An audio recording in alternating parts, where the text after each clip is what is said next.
Vamos a ir a la epístola del apóstol Pablo a los Efesios. Hemos comenzado esta serie en el capítulo 2, viendo los beneficios que tiene el creyente a pesar de no merecer nada. Dice, ustedes eran hijos de ira antes. Pero luego hemos retrocedido al capítulo 1.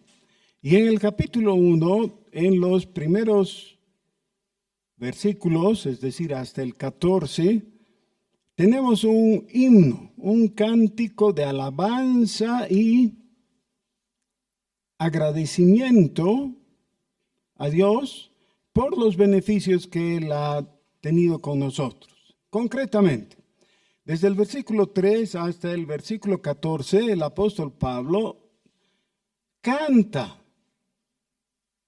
o dice un poema de bendición a Dios. Dice, bendito sea el Dios y Padre de nuestro Señor Jesucristo, y así sigue. ¿Por qué alguien bendeciría a otro?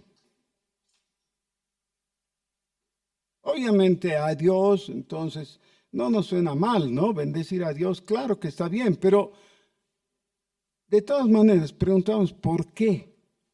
Y la razón sencilla y directa inicial es porque Él nos ha bendecido.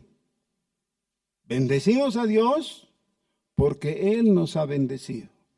Es decir, tomamos en cuenta, tomamos a pecho el hecho de que Él nos ha bendecido. Por tanto, hacemos un recuento de todas las bendiciones que Él nos ha dado y son tan grandes, tan extensas, tan magníficas, que no nos queda otra que bendecirle. Esa es una expresión teológica. Es una exposición del conocimiento de la obra de Dios. Eso es lo que está haciendo el apóstol Pablo. Bendito sea Dios. Ok. Pero a partir del versículo 15, tenemos ya una oración. La oración es hablar con Dios, ¿no es cierto? Y a veces nos enredamos con las oraciones que le queremos hacer a Dios porque perdemos de vista el hecho sencillo que orar es simplemente hablar con Dios. No necesitas complicarlo. Es solo hablar con Dios. Ahora, claro, si eres el apóstol Pablo, todo te va a salir complicado para los lectores, ¿no? Porque Pablo era un teólogo, una persona muy bien preparada, profunda en su pensamiento, y por eso a veces nos cuesta un poquito seguirle. Pero si le ponemos atención y buena voluntad, por la gracia del Señor, vamos a entender qué es lo que está diciendo. Él lo anuncia, versículo 15, por esta causa también yo, y así sigue, habiendo oído de vuestra fe en el Señor y de vuestro amor para con todos los santos, no ceso de dar gracias por vosotros, haciendo memoria de vosotros en mis oraciones. ¿Qué significa eso en términos sencillos? Oro por ustedes. Eso es. Oro por ustedes. ¿Y por qué? Doy gracias a Dios por ustedes. ¿Por qué da gracias? Dice, porque les recuerdo. Eso es hacer memoria, ¿no? Me recuerdo de ustedes y entonces doy gracias a Dios, para que el Dios de nuestro Señor Jesucristo, versículo 17, el Padre de gloria, os dé espíritu de sabiduría y de revelación en el conocimiento de Él. Ahora, primero ha dicho que da gracias por los creyentes. Eso es lo primero. Pero lo segundo, se nota, ya es una petición. ¿Qué es lo que pide? Dice, pido por ustedes que Dios les dé espíritu de sabiduría y de revelación en el conocimiento de Él. Dos cosas sencillas, fáciles de ver, si es que uno ha estado leyendo con atención. La primera es espíritu de sabiduría. La palabra espíritu, especialmente si va seguida de la palabra santo, Espíritu Santo, es el nombre propio de la tercera persona de la Santa Trinidad. Con eso no hay problema, ya lo entendemos. El problema es que en el griego que se escribió el Nuevo Testamento, no se escribía con minúsculas, todo era con mayúsculas. Así que eso nos deja una inconveniencia de no saber cuándo se quería usar realmente una mayúscula, porque si todas son mayúsculas no se distinguen. Por tanto, si pudiéramos hacer la distinción, a veces tendríamos que escribir con mayúscula el inicio de una palabra, como en los nombres propios, o escribir con minúscula si es que nos referimos a algo diferente. Como ustedes saben, la palabra griega para espíritu es neuma, con una P inicial, ¿no? Neuma. De ahí derivan varios términos en español, ¿no? Por ejemplo, neumático o neumonía, cosas así. Todas esas derivan del griego neuma. Y la misma palabra que quiere decir aire o viento, también quiere decir espíritu. Esto deja con un poco de ambigüedad y dificultad de entender cuando alguien dice el neuma. ¿Qué estaba diciendo? ¿Del espíritu o del aire nomás, o del viento? Y el Señor Jesús, que era un maestro en el sentido pleno de la palabra, hacía juego de palabras con esto. Por ejemplo, en Juan capítulo 3, le dice a Nicodemo, el viento sopla de donde quiere, ¿se acuerdan? Y oye su sonido, mas ni sabes de dónde viene ni a dónde va. Así es todo nacido del Espíritu. Nosotros tranquilamente leemos el viento sopla y después espíritu, sin saber que en griego es la misma palabra, ¿ya? Neuma. Aquí también entonces está hablando que Dios, está pidiendo que Dios nos dé un espíritu de sabiduría. Eso es lo que dice en la traducción literal. O está diciendo que nos dé un viento de sabiduría. ¿Por qué diría viento? Viento también tiene que ver con el impulso. Nosotros en español también usamos así la palabra, ¿no? Por ejemplo, alguien dice, hay vientos de guerra, ¿no? Es decir, hay un impulso. Quiere decir, hay una mentalidad de guerra que ha venido. Ahora, por ejemplo, en el Oriente Medio hay una guerra y todos estamos al tanto de las noticias y no nos sorprende oír que los unos dicen, vamos a exterminar a los otros o los vamos a bombardear hasta que escarmienten o cosas así. Ese es un espíritu de guerra. O un viento de... El apóstol Pablo está diciendo, estoy pidiendo a Dios que les dé un impulso de sabiduría. La sabiduría no es tan común, no es tan general. Por eso es que cuando alguien actúa con verdadera sabiduría, el resto de la gente se sorprende. ¿Cómo, de dónde sacó esa forma tan acertada de ver las cosas? Saben que uno de los dones del Espíritu Santo, detallado justamente en 1 Corintios capítulo 12, es la palabra de sabiduría, pero palabra va unida al concepto de un espíritu de sabiduría. El don del Espíritu Santo es que algunas personas manifiestan una sabiduría especial respecto a los temas espirituales. Ahora, el apóstol está diciendo, yo pido por ustedes, en primer lugar, para que Dios les dé espíritu de sabiduría. En segundo lugar, dice, de revelación en el conocimiento de Él. La palabra revelación en español traduce el término Apocalipsis, que todos ya conocemos. Para algunas personas, Apocalipsis trae a su mente algo tenebroso o algo muy terrorífico, ¿no? Y ha habido una película, Apocalipsis Now, o Apocalipsis ahora, ¿no? El Apocalipsis inminente era otra.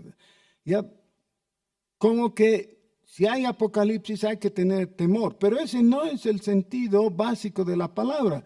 El sentido original es solamente revelación. Aquí dice de revelación o apocalipsis en el conocimiento de Él. ¿Qué es lo que pasa de vez en cuando? Cuando te detienes, digamos, en la calle y estás atento a una vidriera, qué sé yo, algo que ha captado tu atención. Y alguien se acerca por detrás, te pone las manos a los ojos desde atrás y te dice, ¿quién soy? Y tú reconoces su voz. Y le dices, eres fulanito. Ah, sí, era tu amigo que hacía tiempo no se veían. Y entonces, ¿qué es lo que está haciendo? Te está tomando la atención, llamando la atención, para que captes que está a tu lado. Aquí estoy contigo. Está diciéndote, yo estoy aquí. ¿Les ha pasado alguna vez que alguien te muestra una foto y en la foto ves una pequeña multitud, gente? Y allá, ¿no? No sabes qué te está mostrando. Y te dicen, ¿no reconoces? ¿Sí qué? Aquí estás tú, ¿te ve? Ah, dice sí. Aquí estoy. O aquí está tu hermano, o aquí está tu mamá, ¿no? Qué interesante es ver fotos viejas, ¿no ven? De nuestros padres. Y ahí está. Qué linda era mi mamá. Qué linda era. Pero inicialmente no la ves. Ves la multitud, pero no ves a las personas individualmente al principio. Quizás necesites que alguien te muestre. Nosotros vivimos inmersos en la realidad de nuestras vidas agitadas, a veces perplejos ante lo que pasa.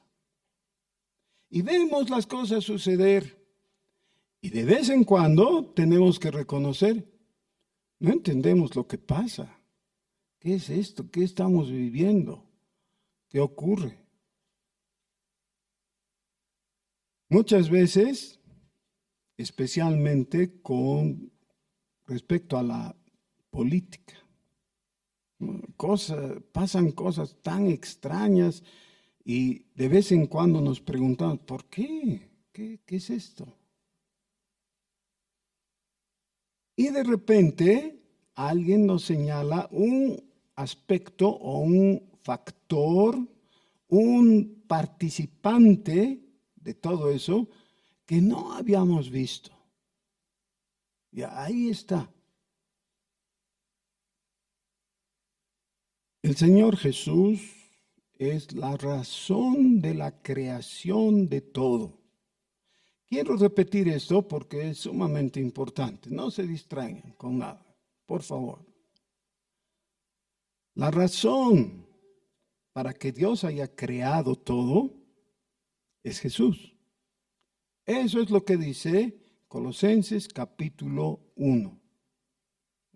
Colosenses capítulo 1 muestra que Jesucristo es la causa de la creación. ¿Por qué? Para Él fueron creadas todas las cosas, dice. Para Él. Si tuviéramos que preguntarle a Dios, por ejemplo, Dios, ¿y por qué has hecho estas montañas? Pensando en el Himalaya o en los Andes, lo que fuera, ¿no? De vez en cuando vemos los picos con nieve todavía. Y dice, qué cosa tan hermosa, tan imponente. ¿Por qué Dios ha derramado belleza en la creación? ¿Para qué? Si le pudiéramos preguntar y Dios tuviera que darnos una respuesta directa y corta, sencilla, nos diría, eso he creado para Jesús. Y toda la grandeza del mar, toda esa belleza que encierra, ¿para qué has creado? Para Jesús. Y los bosques magníficos, ¿para qué? ¿Para qué? Para Jesús, sí. Él es la causa de la creación. Significa que si solamente pusiéramos un poco de atención, podríamos ver en el trasfondo de los motivos para que haya todo lo que hay, al Hijo de Dios, para Él. ¿Y por qué no le vemos? ¿Por qué no observamos eso? Porque hemos sido cegados. Eso es lo que dice el capítulo 2. ¿Ya? Por haber cometido pecado, hemos caído en un estado de depravación y de impotencia. No podemos ver. Por eso se necesita un espíritu de revelación. Necesitamos que Dios nos diga, es para esto. Eso nos pasa en términos naturales en todo orden de cosas. De repente entramos a una cocina, la persona que está trabajando ahí hace algunas cosas que si tú no eres cocinero, dices, oye, ¿y para qué estás haciendo esto? No sabes. ¿Para qué? Cuando te lo informa, entonces para ti queda claro, es sencillo. Otra vez, dice, no ceso de dar gracias y hago memoria de ustedes y pido que Dios, el Padre de nuestro Señor Jesucristo, que es el Padre de gloria, les dé espíritu de sabiduría y de revelación en el conocimiento de Él. Vamos a ponerlo gramaticalmente correcto. ¿Ya? ¿Cuál es el sujeto? Pablo, ¿no? Pablo dice, yo pido. Pedir es el verbo. Preguntamos, ¿a quién pide? A Dios. ¿Qué pide? Que Dios les dé el espíritu de sabiduría en el conocimiento de Él y de revelación. ¿Ok? Y ahora le hacemos la siguiente pregunta, que es el cómo. ¿Cómo espera Pablo que haga Dios eso que le está pidiendo? ¿Cómo? Versículo 18. Alumbrando los ojos de vuestro entendimiento. Alumbrando los ojos de vuestro entendimiento. Si ustedes permanecieran quietos por un momento aquí, me dieran el tiempo, yo podría ir atrás, a los paneles que hay atrás donde trabaja el hermano César y con su brillante ayudante, que es su hijito. Ahí están, casi siempre si ustedes entran van a ver que ellos están ahí. Pero si les pidiéramos, apaguen las luces. Hay 200 switches, ¿no? Que hay que bajar todo y se van apagando los focos. Si además cerramos la puerta, como este es un semisubsuelo, quedaríamos en el mejor de los casos en penumbras, casi en oscuridad. Si estamos en oscuridad, es posible que a la persona que está a 3 metros de ti ya no la veas. A la que está al lado vas a verla un poquito, ¿no? Por lo menos la silueta, pero al de 3 metros ya no vas a ver. ¿Qué necesitas para poder ver a la persona de 3 metros? Eso, entonces, ¿qué hay que hacer?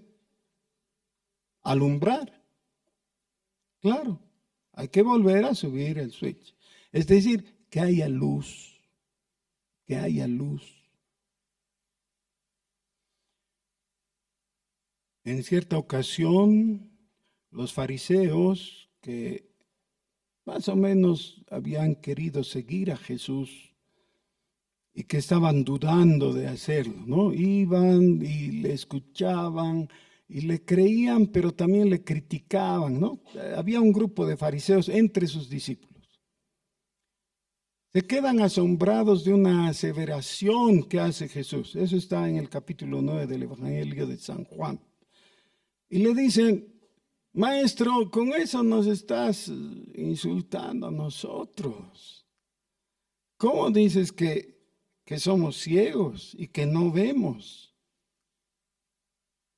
Bueno, había un doble sentido en eso porque obviamente los fariseos creían que los únicos que veían eran los fariseos.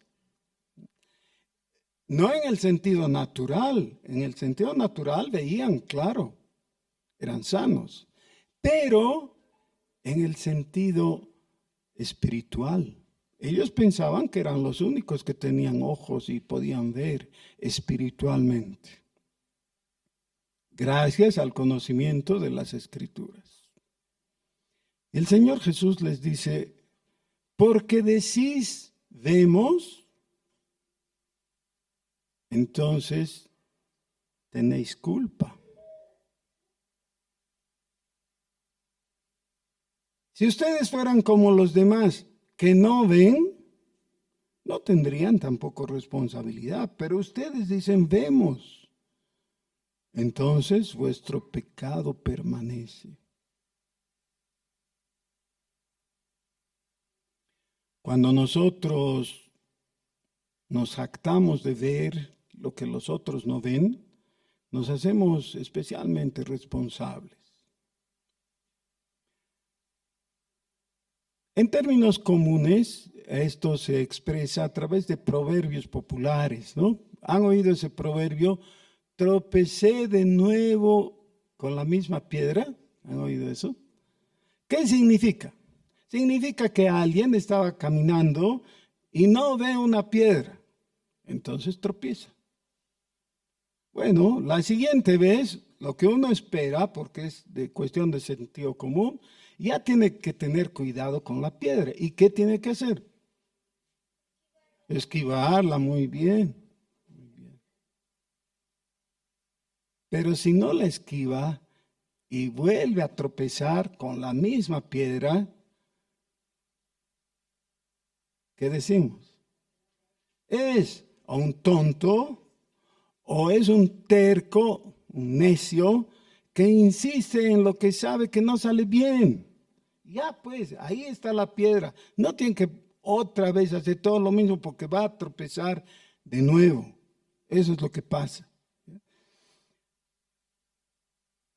La gente a veces se jacta de poder ver como los fariseos. Y hay gente que sinceramente cree que ve. Y lo que está viendo no es la realidad, sino está viendo la carga de su propio corazón que está proyectada y distorsiona la realidad. No está viendo cómo es. Estaba yo viendo por televisión un partido de fútbol en Europa. Estaban jugando los dos equipos y de repente llegó una neblina tan densa que ya no se podía ver. Con la televisión, claro, uno puede ver menos, pero según el relator, ni los jugadores se podían ver. Si alguno quería dar un pase largo en la cancha, no sabía dónde estaban sus compañeros. La neblina no permite ver. Si es muy densa, simplemente impide y tuvieron que suspender el partido. No pudieron seguir jugando. A veces creemos que vemos la realidad. Lo que estamos viendo es aquello que observamos, pero con impedimento.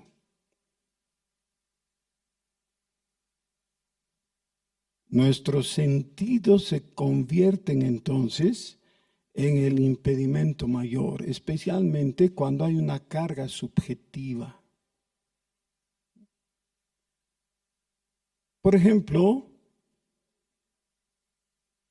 el racismo. ¿Han visto una persona que es realmente racista? ¿Qué obtusa se pone? No puede ver. Le presentan a una persona de otra raza y de hecho la desprecia, la rechaza. O con el clasismo, por ejemplo. Con el sexismo pasa eso. Ustedes escuchen las conversaciones, van dos personas en un auto y el de adelante hace una chamboneada, ¿no? Qué sé yo, sin poner guiñador, cruza de carril o algo así. Y el conductor dice, ay, esto debe ser mujer. ¿Han visto eso? Y cuando lo adelanta, ve, y no es mujer. Era solamente su prejuicio. ¿Ya?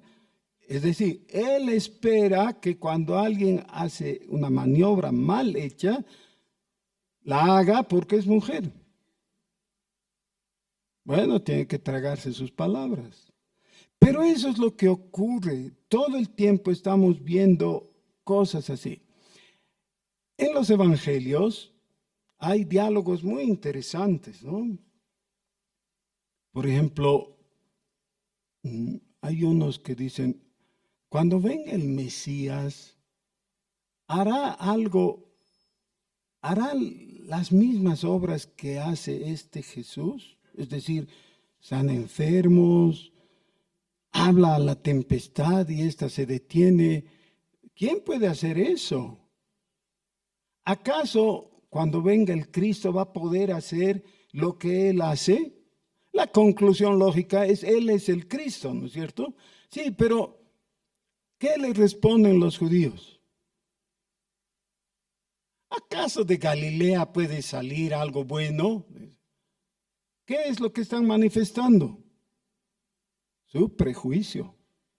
No pueden ver porque su prejuicio les está borrando todo el panorama. Si hay alguien que sufrió los embates de mentes prejuiciosas, fue el Señor Jesús. No lo aceptaron, no lo quisieron. Habían cosas así que se decían por debajo en contra de Jesús. Bueno, el apóstol dice, yo pido para que ustedes reciban revelación y se den cuenta, ahí está, este es, para que puedan reconocer a Jesucristo en el conocimiento de Él. ¿Cómo? alumbrando los ojos de vuestro entendimiento. La palabra entendimiento es una que se repite en el Nuevo Testamento y ya está en el Antiguo Testamento y tiene que ver con el proceso intelectual, ¿ya? Es decir, la capacidad mental. Es lo que se hace, es el proceso que ocurre en el cerebro. Lo interesante es que para decir eso, el apóstol utiliza una palabra que para nosotros no significa eso. Y es la palabra cardía. ¿Qué quiere decir cardía? Muchos de ustedes saben. Corazón. Dice, alumbrando los ojos, y en la traducción literal sería de vuestro corazón. ¿Por qué han traducido en vez de corazón, entendimiento? ¿Y por qué eso era lo que significaba corazón para los del primer siglo? Ya nosotros pensamos que el corazón es el asiento de los sentimientos principalmente, ¿no? Por eso decimos te quiero con todo el corazón, ¿no ve? Ya, para ellos no. En la Biblia más bien se dice te quiero con todo el hígado. Bueno, pero eso parece chistoso, por eso nos hemos reído con el hígado. Bueno, ahora los científicos reconocen, se ama con el hígado. Pero sí, es por el hígado que la gente ama. A veces se dice que en la Biblia que se ama con las entrañas. Eso no es extraño, ¿no? Te amo entrañablemente, eso es potable. Pero en realidad son figuras simplemente, ¿ya? Pero en este caso, corazón quiere decir la capacidad de entender. Por supuesto, ahora diríamos otra cosa, pero lo que está diciendo el apóstol es que para recibir la revelación de Jesucristo no se requiere un hecho mágico. No ocurre que tú estás un día caminando por la calle y de repente se acerca una nubecita extraña y de esa nubecita te llueve. Y cuando te llueve, tú dices, oh, qué revelación me ha llegado. Algunos piensan, ¿no? Que habrían cosas así medio mágicas, extrañas. No. La Biblia nos habla que para que haya revelación tiene que funcionar el cerebro, es decir, el corazón, el entendimiento. El Señor Jesús refrenda este pensamiento cuando nos cuenta la parábola del sembrador. La semana pasada ya hemos hablado de la parábola del sembrador. ¿Recuerdan? El sembrador sale a sembrar, echa la semilla, una cae sobre el camino o junto al camino donde es tierra muy dura. No penetra, entonces vienen las aves, se la llevan, se la comen. Se pierde. La segunda semilla cae entre pedregales y es el símbolo de las personas que no pueden profundizar, porque dice en la parábola que no tiene raíces. La tercera cae entre espinos y habla del engaño de las riquezas y los afanes de esta vida. Las tres primeras se pierden por diferentes razones, pero la cuarta es la semilla que cae en tierra buena.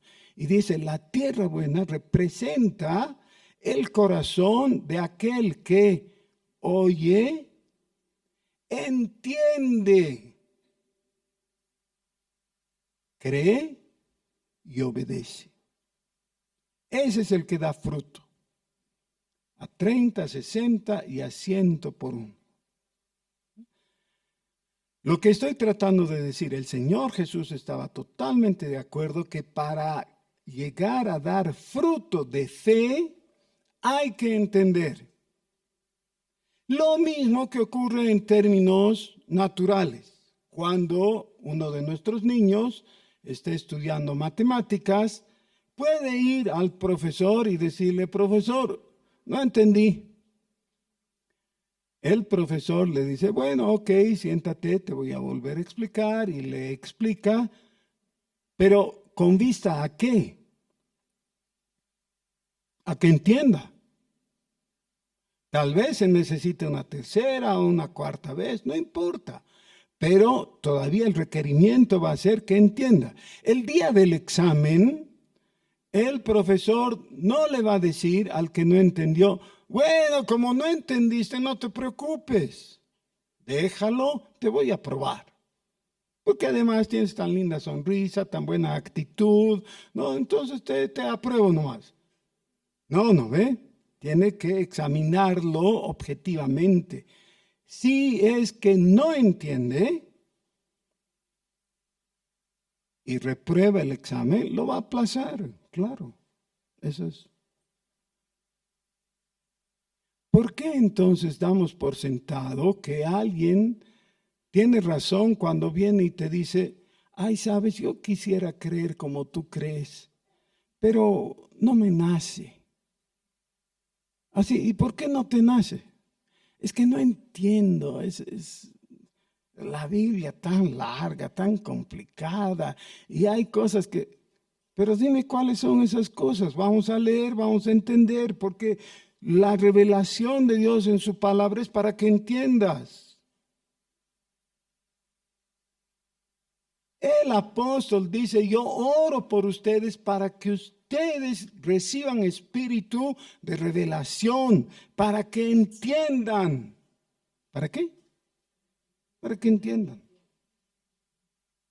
Para que sepáis cuál es la esperanza a la que Él os ha llamado y cuáles las riquezas de la gloria de su herencia en los santos.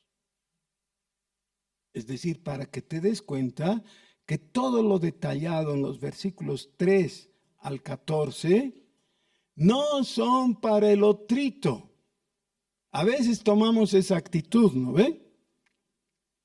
Viene alguien y nos empieza a hablar y nosotros decimos, ¿a quién? No es al otrito, es a ti. Todos esos beneficios del versículo 3 hasta el 14 son para ti. No pongas la voz o la actitud de adolescente confundido. ¿Ya? No sirve. No, para ti es. Así que los requerimientos también son para ti.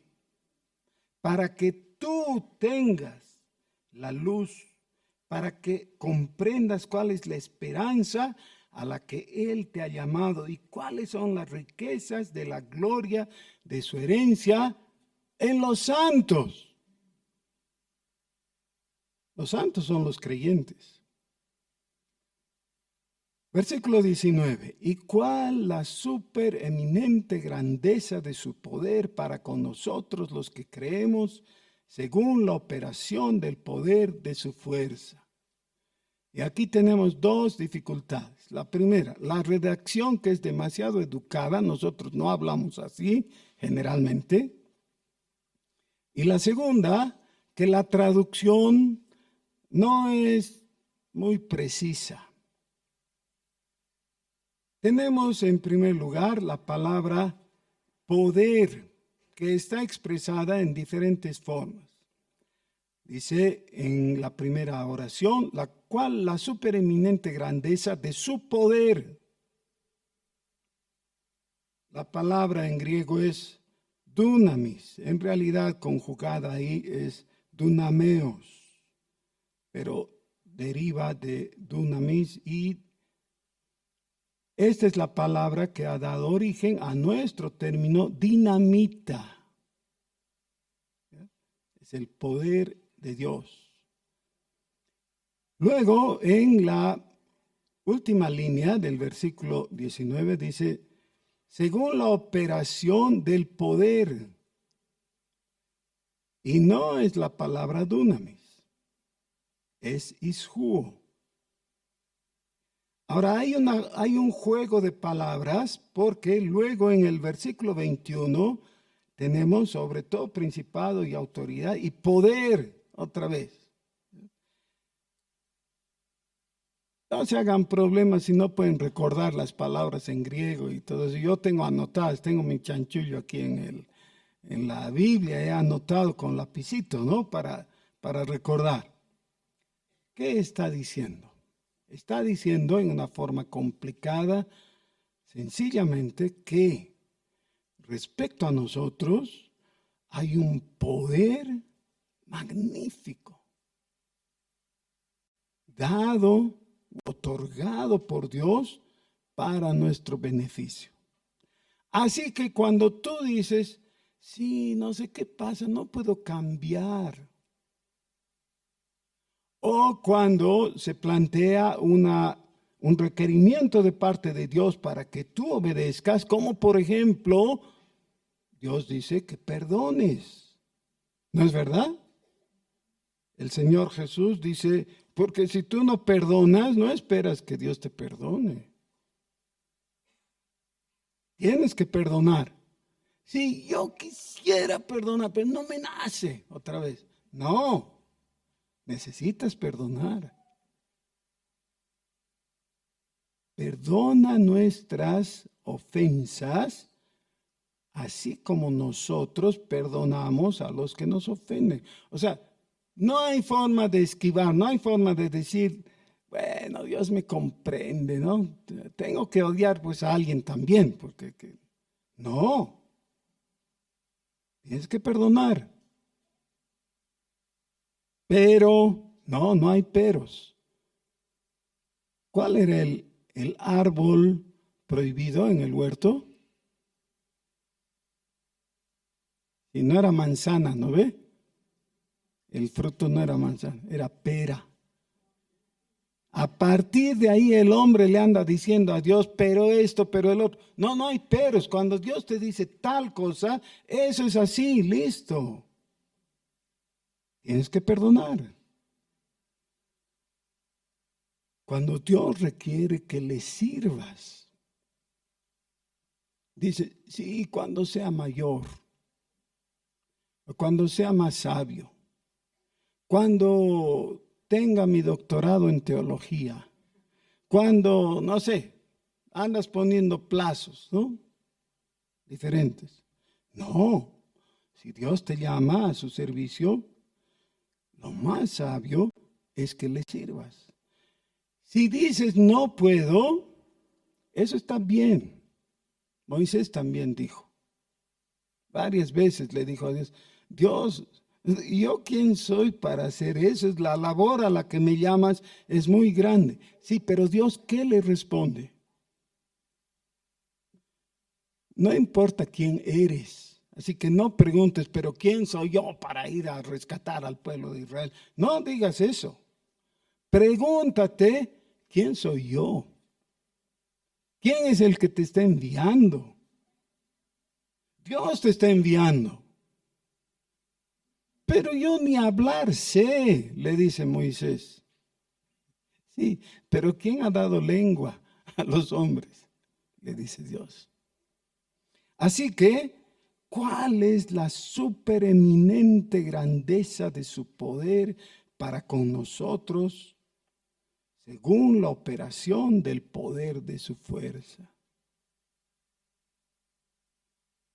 Dios quiere alumbrar los ojos de tu entendimiento.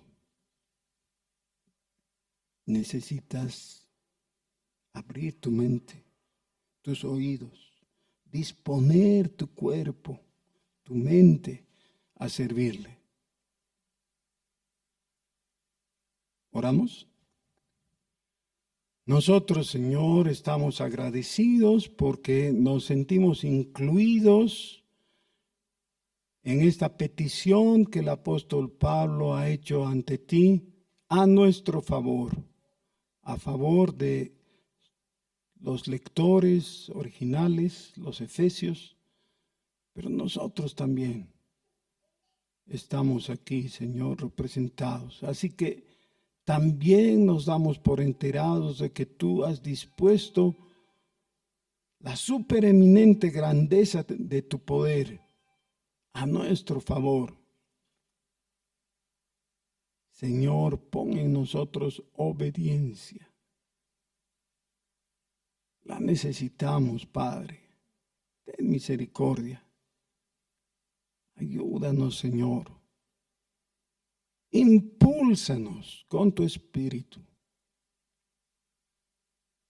En el nombre de Jesús. Amén.